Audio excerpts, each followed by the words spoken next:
So this is the second presentation for topic 7, looking at the supply and demand for labour. The first presentation focused on the demand for labour. What I want to look at here is the supply of labour, or SL, the supply of labour. Okay, now what I want to sort of say first of all is that a supply of labour curve will look like this. So again, we've got wage rates on the vertical axis, and we've got the number of people employed on the horizontal axis, the number of people willing to work, I suppose. W1, Q1 people want to work. If you bung the wage rate up, more people want to be employed in that profession. So it's an upward sloping supply curve. It's a positive relationship between number of people wanting to work and the wage rates. If you want more people to offer their services for a particular profession, bung the wage rate up. What I want to talk about now is wage elasticity of supply. So wage elasticity of supply. I'm going to draw two different supply curves. Both will look very different.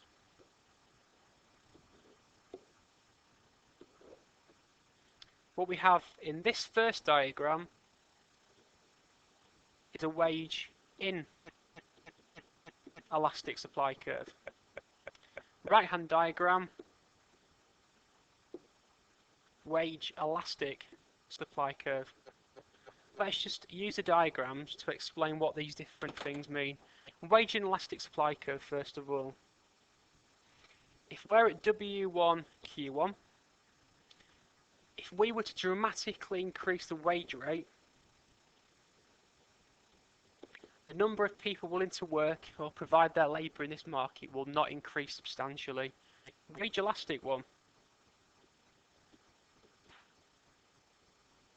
We can see that a small increase in the wage rate will dramatically increase the number of people wanting to do that particular job.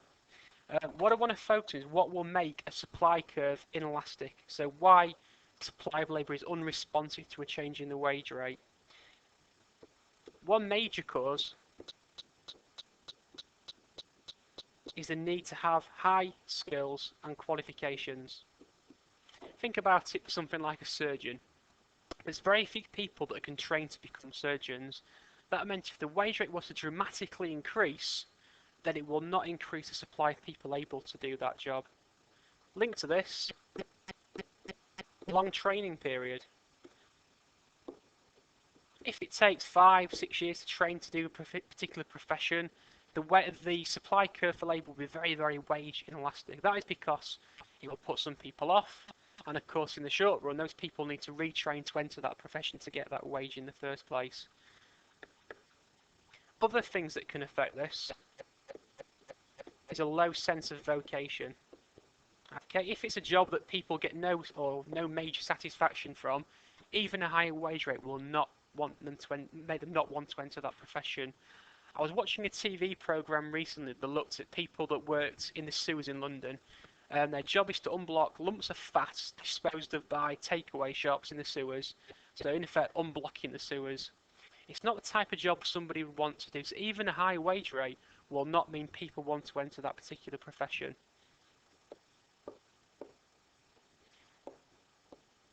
Here's another factor, the short term. Something we said before. If you dramatically increase the wage rate overnight, for some professions, supply of labour will not increase that dramatically. Think about why again. Training periods. If it takes 5 years to retrain, well, supply is not going to shift very much or increase very much in the next 5 years until those people train and qualify.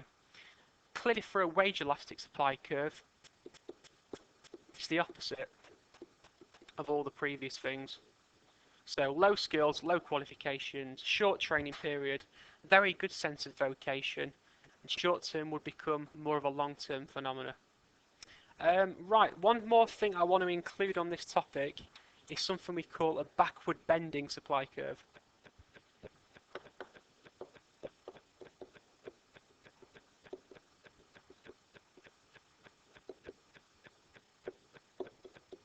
Okay, now what we were saying before is that as the wage rate goes up, supply of labour will increase. So the backward bending supply curve suggests that's true to a certain point. Let's imagine we're at W1. People will provide Q1 labour. Put the wage rate up to W2. People will provide Q2 labour. Nothing different about what we've said there, but what might happen now according to the backward bending supply curve theory is this. Supply curve for labour will literally bend backwards. So what this means is, if you put the wage rate up to W3, people actually will reduce their supply of labour. Now the reason for this is because of lifestyle. Most people go to work to earn money, to pay for things for the family, satisfy their basic wants and needs. After a certain wage rate, people have got enough. They don't need to earn any extra money. So there become a certain point where people think, well, hang on, I've earned enough now. Even with a high wage rate, I don't want to work any harder. I can still earn enough money to satisfy my family by working less. So say, for example, someone's working for W2 providing Q2. At W3, they might actually be earning more overall money than they were at W2, even by working less. So people might actually supply less labour or withdraw their labour when the wage rate goes up too high.